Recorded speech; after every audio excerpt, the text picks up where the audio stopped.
La guerra de Irak, que arrancó por allá en 2003, es sin duda uno de los eventos que marcaron el siglo XXI. Pero, a ver, ¿cómo fue que empezó todo? ¿Y por qué sus consecuencias se siguen sintiendo hasta el día de hoy? Todo parte de una idea central, una bastante fuerte. La justificación para ir a la guerra se basó en una premisa que era falsa. Y eso, bueno, eso desató una cascada de consecuencias que desestabilizó no solo un país, sino a toda una región y de paso al orden mundial entero. Ok, vayamos al origen de todo esto. El argumento principal para la invasión, el que se puso sobre la mesa, fue la supuesta amenaza de las armas de destrucción masiva. Bueno, después de los ataques del 11 de septiembre, la administración Bush empezó a sostener que el régimen de Saddam Hussein en Irak tenía este tipo de armas y que, por lo tanto, representaba una amenaza inminente para el mundo. Esta fue, digamos, la razón oficial que se le presentó a la comunidad internacional para justificar un ataque preventivo.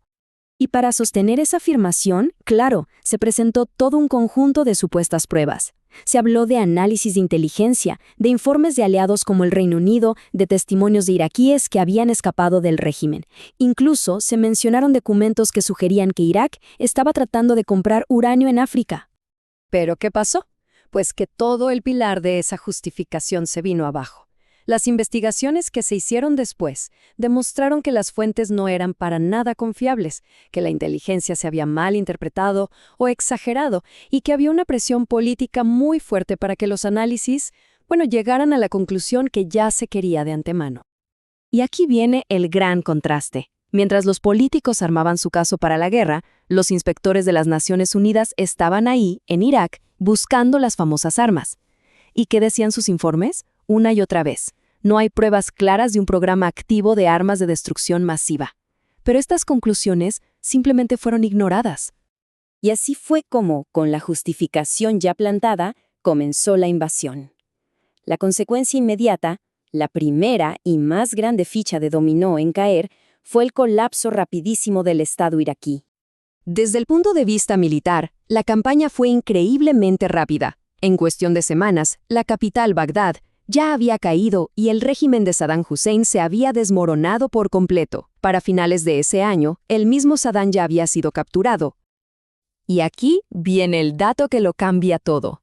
Después de tomar el control del país, las fuerzas de la coalición y los propios investigadores de Estados Unidos se pusieron a buscar por todas partes.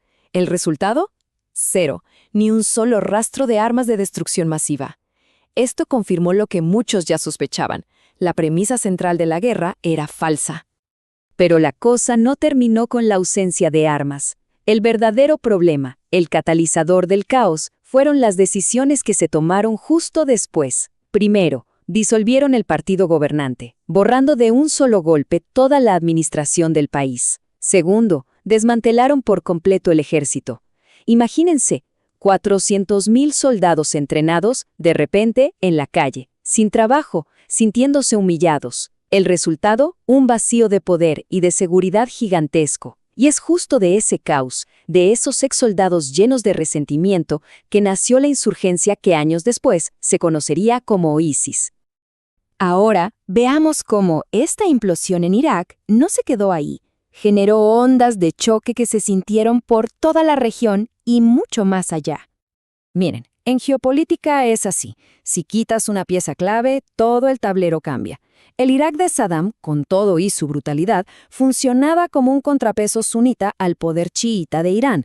Al sacarlo de la ecuación, se eliminó a un rival regional de Teherán, lo que permitió que la influencia iraní creciera muchísimo y, claro, encendió esa rivalidad con Arabia Saudita que define la región hasta hoy. Y claro, la inestabilidad en uno de los productores de petróleo más grandes del mundo tenía que tener un impacto económico directo. La incertidumbre sobre el suministro hizo que los precios del crudo se fueran por las nubes, superando los $100 por barril. Esto, a su vez, alimentó la inflación y la inestabilidad económica en todo el planeta. A nivel diplomático, el golpe fue durísimo. Cuando se hizo evidente que no había armas de destrucción masiva, la credibilidad de Estados Unidos quedó por los suelos. Esto debilitó alianzas como la OTAN. le restó autoridad a la ONU y le dio a rivales como Rusia y China el argumento perfecto para cuestionar el liderazgo estadounidense en el escenario mundial. Para terminar, es clave entender que esto no es solo una historia del pasado. La sombra de esa decisión de ir a la guerra se alarga hasta nuestros días, de verdad. Pensemos en las conexiones, la amenaza de ISIS, la inestabilidad que no para en Medio Oriente, el cambio en el equilibrio de poder global, la volatilidad en los precios de la energía e incluso las divisiones políticas tan profundas que vemos en Occidente. Muchos de estos problemas que vivimos hoy tienen sus raíces directas en esa cadena de eventos que empezó, justamente, en 2003. Y todo esto nos lleva a una última pregunta. Una pregunta para reflexionar. Si una sola mentira pudo cambiar la forma del mundo por décadas, ¿cuál es el costo de la desinformación hoy en día? Es una forma de pensar en la importancia de la verdad y en el precio altísimo que se paga cuando se pierde.